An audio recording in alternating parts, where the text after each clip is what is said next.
Hello guys, this is शिक्षा उपाध्याय। आप सभी का हमारे यूट्यूब चैनल वीएलएड कोर्स पर हार्दिक स्वागत है। तो गाइस, आज के सेशन में हम डिस्कस करने वाले हैं साइंस लेसन प्लान और टॉपिक है प्रकरण, जिसको हिंदी में कहते हैं जंतुओं की उपयोगिता, यानी जो जीव जंतु हैं उनका हमारे जीवन में क्या यूज है, उन सब के बारे में। तो चलिए गाइस, देखते हैं कि कैसे लेसन प्लान बनाया जाता है। तो सबसे पहले लिखा जाएगा सामान्य उद्देश्य। सामान्य उद्देश्य सब्जेक्ट से रिलेटेड रहता है, यानी अगर आप बच्चों को ये सब्जेक्ट पढ़ाने जा रहे हैं, जैसे कि साइंस पढ़ाने जा रहे हैं, तो इससे बच्चों का क्या विकास हो सकता है, तो वो यहाँ लिखा जाएगा सामान्य उद्देश्य के अंतर्गत। फिर गाइस उसके बाद विशिष्ट उद्देश्य, इसको तीन पार्ट में लिखा जाएगा, ज्ञानात्मक, बोधात्मक और कौशलात्मक। यानी अगर बच्चों को ये टॉपिक से संबंधित होता है विशिष्ट उद्देश्य, जिसको इंग्लिश में कहते हैं स्पेसिफिक ऑब्जेक्टिव्स। तो स्पेसिफिक ऑब्जेक्टिव्स जो रहता है ये प्रकरण से संबंधित रहता है।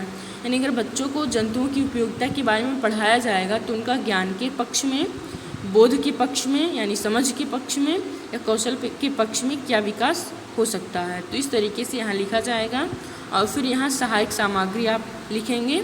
इसमें जैसे जंतुओं का चार्ट अगर यूज़ करें हैं तो लिख देंगे, या जो भी चीज़ यूज़ किए हैं यहाँ पर आप लिख देंगे। फिर उसके बाद है पूर्व ज्ञान। बच्चे जो आप टॉपिक पढ़ाने जा रहे हैं उस बारे में क्या पहले से ही जानकारी रखते हैं। फिर गाइस उसके बाद प्रस्तावना प्रश्न यानी इंट्रोडक्टिव क्वेश्चन बच्चों से करना है, जो कि उनके दैनिक जीवन से संबंधित रहना चाहिए। तो इस तरीके से आप यहाँ बच्चों से पूछ सकते हैं कि अपने आसपास पाए जाने वाले जंतुओं के नाम बताओ। बच्चे कहेंगे कि हमारे आसपास कुत्ता, बिल्ली, गाय, भैंस, चूहा आदि पाए जाते हैं। फिर आप नेक्स्ट क्वेश्चन करेंगे कि गाय भैंस से हमें क्या मिलता है। बच्चे कहेंगे गाय भैंस से हमें दूध, गोबर आदि मिलता है। फिर आप कहेंगे जानवरों से मिलने वाले इन लाभों को क्या कहेंगे। तो यहाँ हो सकता है बच्चे शांत हो जाएं, मूक हो जाएं। तो आपको यहाँ अपने फाइल में यहाँ इस तरीके से डॉट डॉट भी आप कर सकते हैं और समस्यात्मक प्रश्न भी लिख सकते हैं। तो जो भी आपको ठीक लगे वो आप यहाँ कर सकते हैं। फिर उसके बाद उद्देश्य कथन आता है। उद्देश्य कथन का मतलब होता है कि हम क्लास में बच्चों को कैसे संबोधित करते हैं, कि हम इस विषय के अंतर्गत इस टॉपिक के बारे में या इस प्रकरण के बारे में विस्तारपूर्वक अध्ययन करेंगे। ये सब लिखा जाएगा। फिर गाइस उसके बाद है ये आपने क्लास में जो भी प्रेजेंट किया है, हर एक चीज़ के बारे में बताया है। पहले विकासात्मक प्रश्न पूछे हैं, फिर इसके बाद बच्चे अगर नहीं बता पाए हैं तो इसका आप स्पष्टीकरण दिए हैं। मीठा शहद के बारे में, हर एक चीज़ के बारे में आप बताए हैं।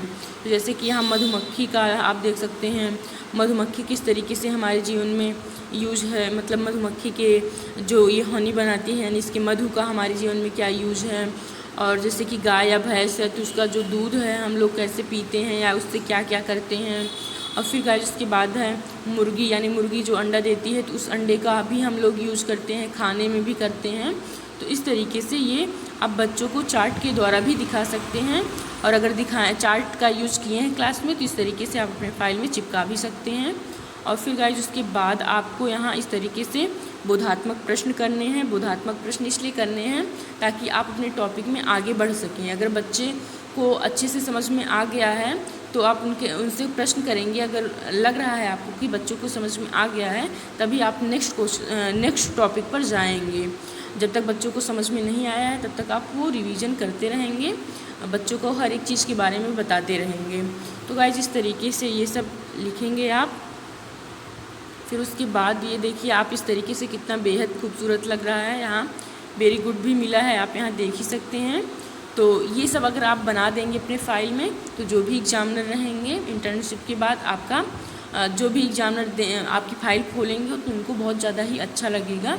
तो बहुत अच्छे से आपका वो मतलब देखेंगे और अच्छा भी लग रहा है। आप क्लास में भी ये सब चीज़ें एक्टिविटी के माध्यम से या ऐसे चार्ट पर भी करके दिखा सकते हैं। तो इस तरीके से आप हर एक चीज़ प्रेजेंट करेंगे। ये देखिए, और नेक्स्ट टॉपिक मतलब एक टॉपिक पढ़ाएंगे तो उसके बाद जस्ट उसका मतलब उससे संबंधित क्वेश्चन कर लेंगे, ये चेक करने के लिए कि बच्चों को समझ में आ रहा है कि नहीं, आपने जो भी पढ़ाया है वो बच्चों को किस तरीके से समझ में आया है। तो गाइस ये देखिए यहाँ इस तरीके से। फिर उसके बाद ये दो ब्लैक बोर्ड भी आप चिपका सकते हैं, यानी आपने जितना भी ब्लैक बोर्ड वर्क किया है वो सभी आपको यहाँ लिखना होगा।